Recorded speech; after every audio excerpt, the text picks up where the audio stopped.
नमस्कार दोस्तों, आप देख रहे हैं सोराइसिस ट्रीटमेंट इंडिया। मेरा नाम है डॉक्टर सम्यक धवन। आज हम बात करेंगे कि क्या सोराइसिस अगर मुझे है या मेरी बीवी को है तो क्या मेरे बच्चे को भी सोराइसिस होने का खतरा है। यदि हाँ तो कितने % ज़्यादा खतरा है मेरे ऑफस्प्रिंग्स में, मेरे बच्चों में सोराइसिस के जाने का, यदि मुझे या मेरे पार्टनर को सोराइसिस है। तो एंड तक मेरे साथ ये वीडियो देखें। मैं आपको बताऊंगा कि कितने % चांस बढ़ सकता है यदि एक पार्टनर को सोराइसिस है वर्सेस अगर दोनों पार्टनर को सोराइसिस है। एंड सेकेंडली, आप क्या ऐसा कर सकते हैं, क्योंकि हो सकता है कि आपको शादी के बाद सोराइसिस डिस्कवर हुआ हो, राइट।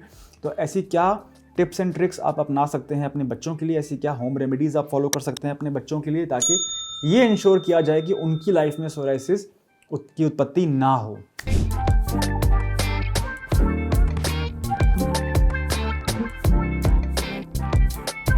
गाइस, जैसा कि हम सब जानते हैं कि सोराइसिस एक जेनेटिक ऑटो इम्यून कंडीशन है। इन वर्ड्स का मतलब समझते हैं। जेनेटिक का मतलब होता है कि हमारे डीएनए में ये ट्रिगर होता है, राइट।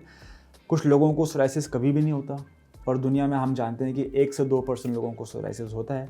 तो ऐसा क्यों है? इसका मतलब है कि वो उनके जीन्स में है, वो उनकी डीएनए में है, वहीं से उसकी शुरुआत हो रही है, राइट। फिर हम कहते हैं कि एक ऑटो इम्यून कंडीशन है। ऑटो इम्यून कंडीशन वो कंडीशंस होती हैं जिसमें कि हमारी ही खुद की इम्यूनिटी हमारे बाकी सेल्स पे अटैक करने लगती हैं गलती से, उसे हम कहते हैं ऑटो इम्यूनिटी। तो जब हम कहते हैं कि जेनेटिक ऑटो इम्यून कंडीशन है, इसका मतलब है कि ये हेरिडिटरी है। हेरिडिटरी माने एक जनरेशन से सेकेंड जनरेशन में जा सकती है ये बीमारी। लेकिन क्वेश्चन ये आता है कि अगर 2 पेरेंट्स में से सिर्फ एक पेरेंट को सोराइसिस है तो आखिर कितने % चांसेस हैं कि बच्चा सोराइसिस डेवलप करेगा।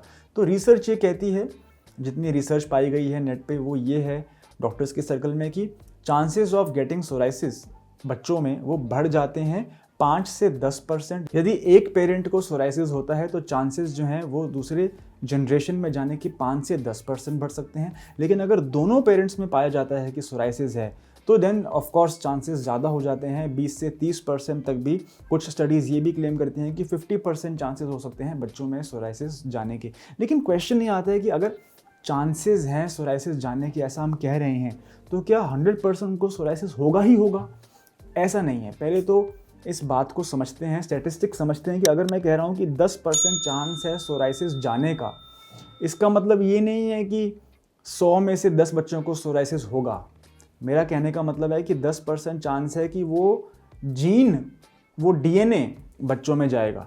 अब वो उसके बाद उनकी एज, उनकी लाइफ में सोराइसिस बनता है कि नहीं, वो एक अलग स्टैटिस्टिक है। हम बस ये कह रहे हैं कि 10 से 15% चांस है उनके खून में बीमारी जा सकती है। लेकिन वो खून में जाने के बाद उत्पत्ति होती है कि नहीं, ये डिपेंड करता है उनके लाइफस्टाइल के ऊपर, ये डिपेंड करता है उनके फूड हैबिट्स के ऊपर, ये डिपेंड करता है उनके स्ट्रेस लेवल्स के ऊपर, ये डिपेंड करता है उनके लाइफस्टाइल के ऊपर। तो इसलिए आज मैं इस वीडियो में बताने वाला हूँ कुछ ऐसी चीज़ें जो आप इंश्योर कर सकते हैं कि अगर आपको सोराइसिस है तो आप अभी से ही अपने बच्चों का कैसे ध्यान रखें कि उनको लाइफ में सोराइसिस ना हो। सबसे पहले बात करते हैं डाइट के बारे में। हमें ध्यान रखना है कि हम एंटी इन्फ्लेमेटरी फूड आइटम्स अपने बच्चों को दें जो कि रिच हैं एंटी इन्फ्लेमेशन में, जैसे कि ओमेगा 3 फैटी एसिड जो हमें मिलता है नट्स में से, सीड्स मिल से। हम बात करते हैं ग्रीन लीफी वेजिटेबल्स की। हम क्यों बात करते हैं कि बच्चों को सब्जियां खानी चाहिए, ग्रीन लीफी वेजिटेबल्स खानी चाहिए? उसका रीज़न ये है कि ग्रीन लीफी वेजिटेबल्स में हमें जिंक मिलता है, आयरन मिलता है, ये सारे कैल्शियम मिलता है। ये सारी चीज़ें ज़रूरी हैं, मिनरल्स ज़रूरी हैं हमारे बॉडी की डेवलपमेंट के लिए, इंपॉर्टेंट है हमारी स्किन हेल्थ के लिए। ये ज़रूरी है कि हमारा गट जो है वो अंदर से क्लीन रहे, बच्चों को कॉन्स्टिपेशन ना हो, टाइम टू टाइम उनका स्टूल पास होता रहे, बच्चे जंक फूड ना खाएं, जीएमओ ना खाएं, बहुत सारे अजीनोमोटो और ये सारी जंक प्रोसेस्ड फूड बच्चे ना खाएं। इनका आज हो सकता है कि उनको फ़र्क ना दिखाई दे रहा हो, लेकिन फ्यूचर में जाके ये चीज़ें डेफिनेटली ऑटो इम्यून कंडीशंस हैं। Not just psoriasis, they can manifest as diabetes, they can manifest as insulin resistance, they can manifest as thyroid, और भी there is a plethora of other disorders that can also come with not following a healthy lifestyle in childhood, right. Secondly हम बात करते हैं injuries की। तो देखिए 10 से 15% लोग ऐसे होते हैं सोराइसिस के जिनको चोट लगने से, घाव जब हो जाता है ना, उसके बाद जो वहाँ पे सोराइसिस शुरू हो जाता है, इसे हम कहते हैं केबनर्स फिनोमेना।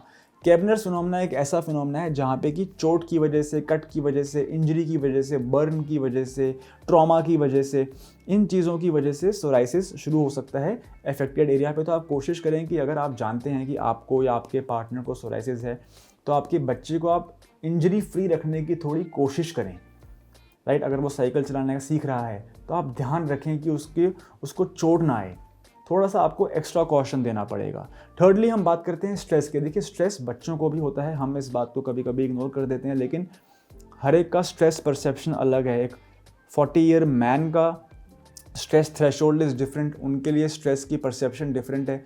एक छोटे बच्चे के लिए 10th क्लास में जो है उसकी स्ट्रेस परसेप्शन डिफरेंट है, जो 5th स्टैंडर्ड में है उसकी स्ट्रेस परसेप्शन डिफरेंट है। हर एक का अपना अपना थ्रेशोल्ड है। आप किसी को ये नहीं कह सकते कि अरे बच्चा इसकी लाइफ में क्या स्ट्रेस है, राइट। बैठें अपने बच्चों के साथ, बैठें उनसे बात करें, उनसे वार्तालाप करें, जानें कि आखिर उनकी निजी जीवन में क्या प्रॉब्लम्स चल रही हैं और क्या चीज़ें हैं जो उनको ट्रबल कर रही हैं, और उसको सॉल्व करने की कोशिश करें। ऐसा करने से बेटर रहेगा कि उनकी जो मेंटल हेल्थ है वो भी इम्प्रूव्ड रहे। गाइज ये थी आज की वीडियो जहां मैंने आपको ब्रीफली बताया कि आपको बच्चे का लाइफस्टाइल और डाइट प्लीज़ ट्राई करें कि वो सेम टाइम पे सोए, सेम टाइम पे उठे। ऐसा नहीं हो रहा है कि वो किसी एक दिन 12 बजे सो रहे हैं, 1 बजे सो रहे हैं, किसी दिन लेट जाग रहे हैं। उनका सर्केडियन रिदम यानी कि स्लीपिंग पैटर्न जो है वो मेंटेन रहे। प्लीज़ अपने बच्चों का लाइफस्टाइल, उनका खान पान, उनका स्ट्रेस लेवल, ये सब आप कंट्रोल करके रखें एंड डर्मेटोलॉजिस्ट को दिखाते रहें। अगर आपको सोराइसिस है या आपके बच्चे को कभी भी कुछ स्किन का इशू होता है तो डर्मेटोलॉजिस्ट को दिखाने से हेजिटेट ना करें। Early diagnosis is the stepping stone of a good treatment journey, of a good recovery, right. Guys ये थी आज की वीडियो। उम्मीद करता हूँ कि मेरी वीडियो आपको पसंद आई हो। नीचे स्क्रीन पे आपको 2 नंबर दिख रहे हैं। यदि आप सोराइसिस का ट्रीटमेंट कहीं और से ले रहे हैं और हमसे सेकंड ओपिनियन चाहते हैं तो वो भी फ्री ऑफ कॉस्ट है।